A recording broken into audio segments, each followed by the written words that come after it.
बोलनि जो सरदार हो बाबा अहमद ख़ान, अहिड़ो असां न थींदो। सिर्फ़ु चाचा रहियो आहे, ॿ टे भाइटा रहिया आहिनि, ॿ पुट रहिया आहिनि, ॿियो अलाही अला आहे ख़ैरु सलाम जो घर ख़ाली करे अॼु वञे पियो। रबवानी जो घर ई ख़ाली थी वियो। अहिड़ो न मां पुटु वञी मोर ॼणी थी अहमद जहिड़ो जानी।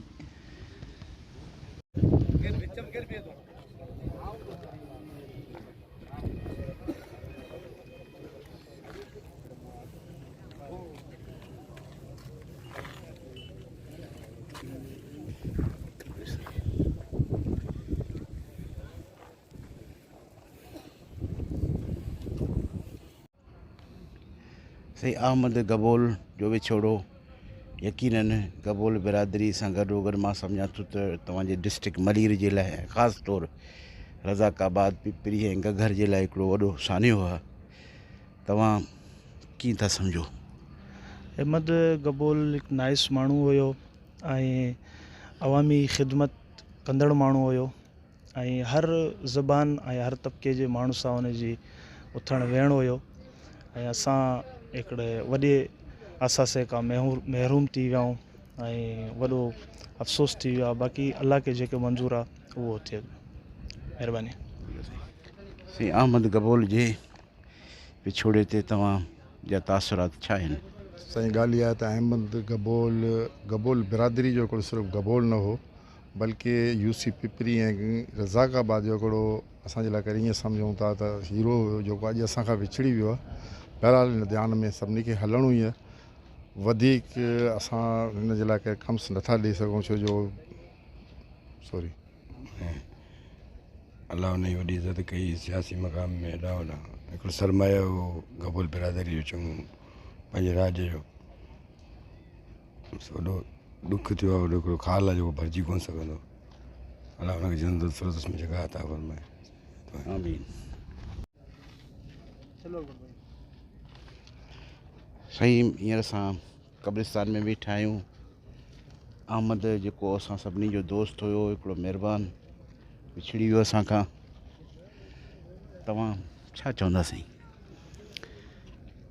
साईं बिस्मिल्लाह रहमान रहीम। मां त ईअं चवंदुसि अहमद हिकिड़े ग़रीब घराणे में पैदा थियो ऐं ग़रीब माण्हू हुयो, पर संदसि महिनतूं कावशूं हर क़ौम हुन माण्हू में न क़ौम रंग नस्ल कंहिं क़िस्म जी का बि तफ़रक वारी ॻाल्हि कान हुई।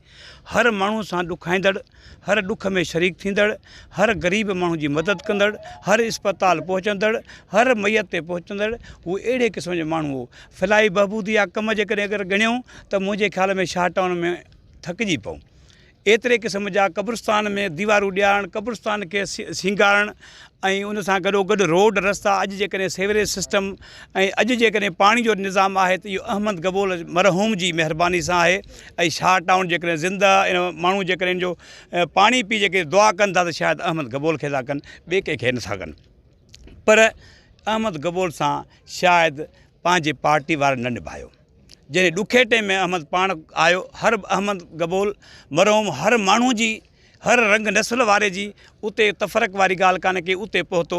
पर अहमद गबोल जॾहिं बीमार थियो त न मां हुन जेको अहिड़ो नुमाइंदो ॾिठो, न पार्टी ॾिठी, न उहो जेको चाहींदड़ वारा हुआ उहे कोन आया। उहे ग़रीब माण्हू हुआ, उहे सतायल माण्हू हुआ, जिन खे फ़ाइदा न आहे उहे माण्हू हुआ।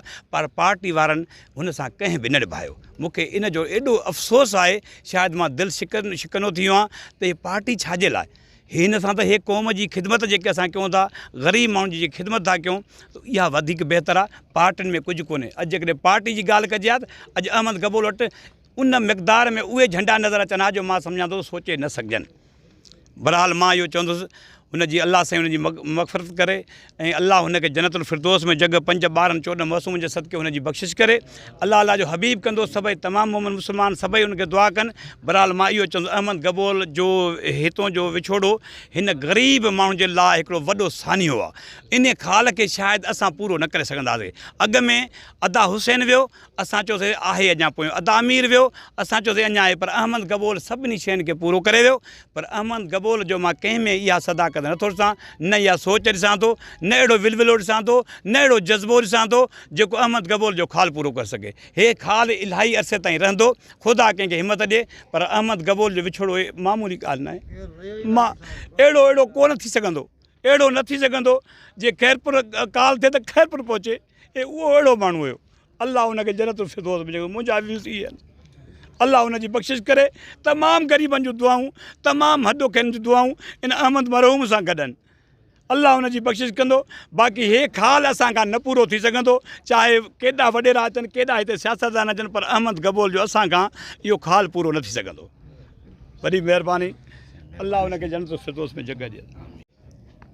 वजह मां नीदा कब्रिस्ताना उस्ताद हैं वजह अहमद गबोल के हस्ता माँ हमें समझा कि रज़ाक़ाबाद पिपरी गगघर तक बल्कि पूरा डिस्ट्रिक्ट मलीर तक आई है। एक मदन नाम है, आई है मदन खिदमत और मर्ची की हस्तियाँ में जुदा भी तशुमा तासुरात ख्यालात छी हमेशा बारे मोशे इशीडुल लायक और ग्रेट मर्दम दुनिया तो का बाज़ मात कम पैदा करना। अल्लाह पाक उम्मीद है कि आई कसाने हम चो अस्ता आ भी आई नक्शे कदम सर बिचला भलाए अल्लाह पाक की गनीमत भी और अल्लाह पाक महमद भाई ये मफरत बिका ये दर्जात बुलंद बिका। शुमा यार छू दिस्ता आई जिंदगी तो का शुमा यार समाजी और बाज़ सोशल वर्कर बाज़ लायक ग्रेट मर्दम बिता अर्च मर्दम में दर्दवार बिता चुशे दर्दवार इंसान बाज़ कम में धरती तो का पैदा पा और अल्लाह ये दर्जात बुलंद बिका ये डोले मर्दम बाज़ कम बा। वजह शुमा छे शे मतलब अबदा अहमद बा तमामु बहितरीनु माण्हू हिकिड़ो सम्झे त गगघर खां वठी रज़ाक़ाबाद वेस्ट कॉलोनी इन में हुनजा पंहिंजा राज किसा मसला ऐं तमामु बहितरीनु क़ाबिल एतिराम तमामु माना बहितरीनु माण्हू हो। बसि अलाह साईं हाणे उन्हनि जे नक्शे क़दम ते हुनजा नंढा आहिनि हुनखे हलणु चाहे इंशाअल्लाह। बसि इहो तमामु बहितरीनु माण्हू हो। मेहरबानी जी। वजह अहमद मां सम्झा कि डिस्ट्रिक्ट मलीर वास्ते सम्झा कि मज़ने तावान है मलीर हर मर्ची रिहायशी के मैं समझा कि आयनी वास्ता एक मदनी नुकसान है और शायद देम तेरा मतलब एक समाजी सोशल वर्कर मर्दुम तो बाज़ हैं लेकिन ये बुना मर्दुम मलीर तो का सदियाँ नहीं तो का मनी ख्याल पैदा हुई शुमा अच्छी कुछ वजह माँ अहमद गबोल के पास करीबी संगतें मर्दों में और पार्टी हवाले से भी माँ यके पार्टी से ताल्लुकदारी पीपल्स पार्टी से और यक शर्रे पार्टी वर्करे भी बुता और बाज़ शर्रे जोस्ते ना समाजी वर्करे बुता हर वक्त जस्ते पब्लिक का शर पुकारता तवार होता तो 24 घंटा हाजिर बीता माशाल्लाह।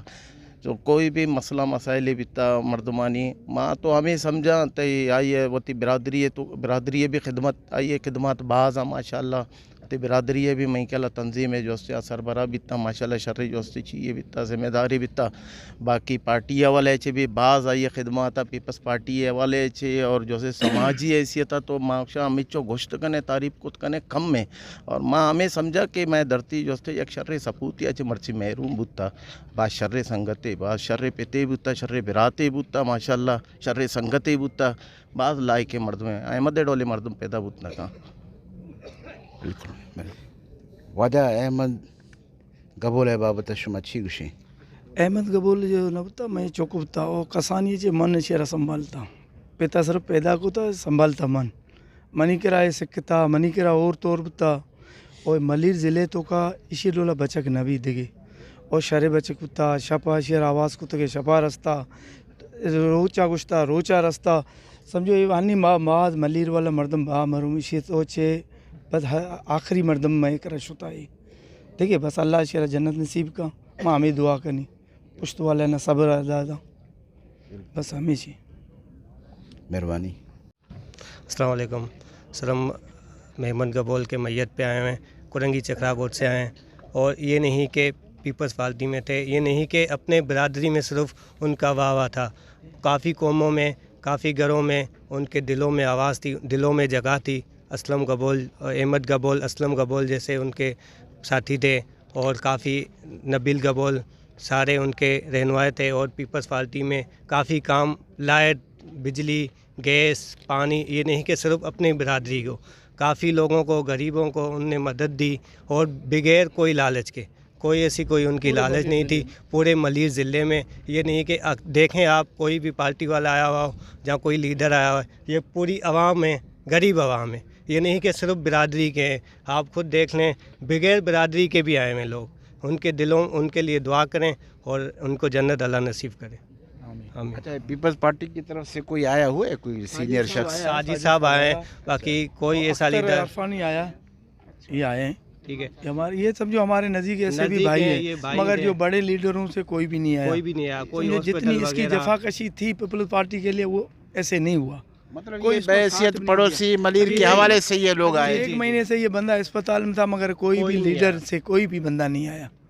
और इसकी जितनी है पंजाबियों से, बलोचों से, सिंधियों से, पठानों से जितनी इसकी खिदमत है, किसी लीडर की मेरे ख्याल में MP की भी किसी की नहीं रही है। मैं खुद बलोच हूँ सर, मैं कुरंगी से आया हूँ, ये नहीं कि अपने नाम से आया हूँ। इनकी राय और इनके दिल, हमारे दिल में इनके लिए जगह थी, बहुत कुछ किया था, ज़िंदगी रहे इंशाल्लाह हमेशा रहेगी। ये नहीं कि वो यहाँ से हमारे से जिस्मानी दूर हो गए, उनके रूह हमारे साथ हैं। अल्लाह उनके बच्चों को सब्र दे, रिश्तेदारों को सब्र दे, और इंशाल्लाह ऐसा कभी नहीं होगा। अहमद गबोल के अलावा कोई गबोल मुझे नहीं दिखता कि ऐसे काम करवाएगा। मेहरबानी। से अहमद गबोल जे विछोड़े ते कीअं था महसूस कयो? से अहमद गबोल जे विछोड़े ते हिकु तमामु अफ़सोस ऐं दिली सदमो रसियो आहे। उहो असांखे तमामु वेझो अज़ीज़ हुयो ऐं तमामु सोशल वर्कर इलाइक़े जे हवाले सां, ज़िले मलीर जे हवाले सां रहियो आहे ऐं इंशाअल्लाह हमेशह असांजे दिलनि में मौजूदु रहंदो। अहमद जे विछोड़े ते हिकु खाल पैदा थियो आहे जेको कॾहिं बि भरबो कोन।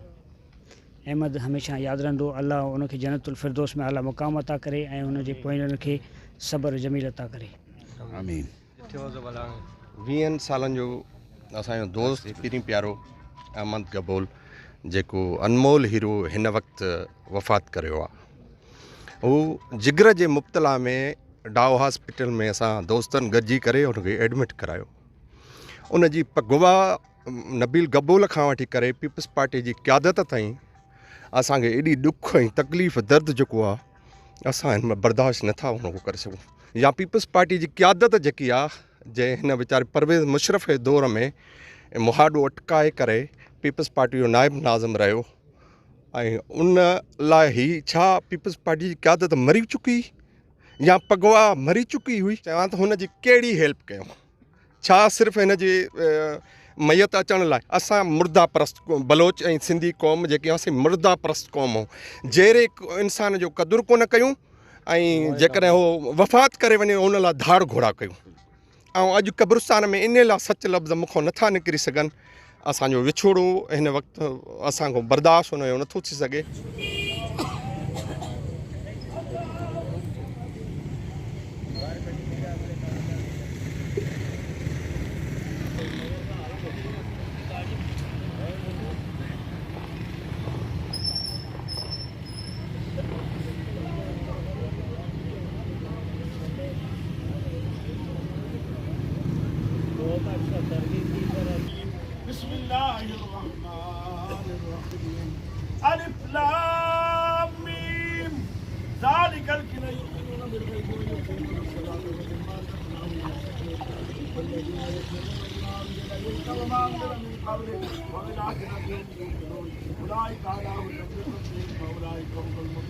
नाज़रीन, असां तव्हांखे सॼो रिपोर्ट ॾेखारियो अहमद गबोल जे नुमाज़ जनाज़ा खां वठी क़ब्रिस्तान ताईं असां सफ़र कयो ऐं मुख़्तलिफ़ शख़्सियतनि सां तव्हांजो मुलाक़ात करायो। अहमद जे बारे में हुननि जा तासुरात बि तव्हां ॿुधा। बहरहाल अहिड़ियूं शख़्सियतूं मां सम्झां थो त सदियुनि में पैदा थींदा आहिनि। हिकिड़े ग़रीब घराणे जो माण्हू हुयो ऐं हुन पंहिंजी सॼी ज़िंदगी सोशल वर्किंग में गुज़ारी ऐं बग़ैर कंहिं ज़ात पात जे जिते बि कंहिंजो मसइलो हूंदो उते पहुची वेंदो हो। ऐं अॼु उन जे विछोड़े खां बाद हिते असां ॾिठो त अक्सर ग़रीब माण्हू हुया, उहे माण्हू हुया जेके ग़रीब हुया, उहे इन जे हिते जनाज़े खां वठी क़ब्रिस्तान ताईं हिते आया। उहे माण्हू असांखे घणा मिलिया ऐं माण्हुनि पीपल्स पार्टी खां बि कुझु शिकायत कई आहे त पीपल्स पार्टी जो अहिड़ो जियालो वर्कर जंहिं पंहिंजी सॼी ज़िंदगी पार्टी जे लाइ वक़्फ़ु कयो, उन खे बि जेको आहे सो पार्टी नज़रअंदाज़ कयो। यकीनन उन जी शिकायत बजा आहे। तक़रीबन 15-20 ॾींहं डाउ हॉस्पिटल में दाख़िल रहियो, पर पीपल्स पार्टी जो को बि ज़िम्मेदार माण्हू उते उन सां मुलाक़ात लाइ कोन वियो। अॼु हिकिड़े दोस्त गबोल बिरादरी जी तनज़ीम पगवा जी बि थोरी शिकायत कई आहे। कंहिं ताईं उहो बि पंहिंजे जाइ ते सही हुयो, त कराची में माशाल्लाह असांजा गबोल बिरादरी जा काफ़ी मोतबर माण्हू आहिनि, पर हिकिड़ो अहिड़ो माण्हू जेको हमेशह पंहिंजे बिरादरी सां हर दुख सुख में गॾु हूंदो हो, घटि में घटि उन जी अयादत लाइ गबोल बिरादरी खे उते पहुचणो हुयो, उनजो कुझु जेको थी सघे उनजो मदद बि करणो हुयो। बहरहाल उहो अहमद असां खां विछड़ी वियो ऐं शायदि वेझड़ाई में अला ईमान ॾे हिते जे लोकल माण्हुनि खे काफ़ी माण्हू माशाल्लाह एक्टिव आहिनि, पर मां सम्झां थो त वेझड़ाई में असांखे अहिड़ो को शख़्सियत हिते नज़र कोन थो अचे जेको अहमद जी जाइ वठे। बहरहाल हे कुदरत जो जहान आहे, हर माण्हू दुनिया में आयो, हर कंहिंखे वञिणो आहे, हो हलियो वियो दुनिया मां, बाक़ियुनि खे अला ईमान ॾे, हिमत ॾे अला। ऐं असां दुआगू आहियूं, पंहिंजे पूरे गबोल मीडिया जे तरफ़ां असीं दुआ था कयूं अल्लाह ताला मरहूम अहमद खे जन्नतुल फिरदौस में जाइ ॾे ऐं हुन जे जेकी पसमानदगान आहिनि उन्हनि खे सब्र जमील अता करे। ऐं असीं इहो बि दुआ था कयूं त हिन पिपरी रज़ाकाबाद ऐं गगघर जे हिन इलाइक़े में गबोल बिरादरी जे अंदरि अल्लाह ताला को अहिड़ो ॿियो शख़्सियत पैदा करे जेको अहमद जी जाइ वठे। नाज़रीन, आख़िर में मां तव्हांखां इजाज़त वठंदुसि। अकबर गबोल, कैमरामैन नूर अमीन सां गॾु, रज़ाकाबाद, चौकुंडी कब्रिस्तान।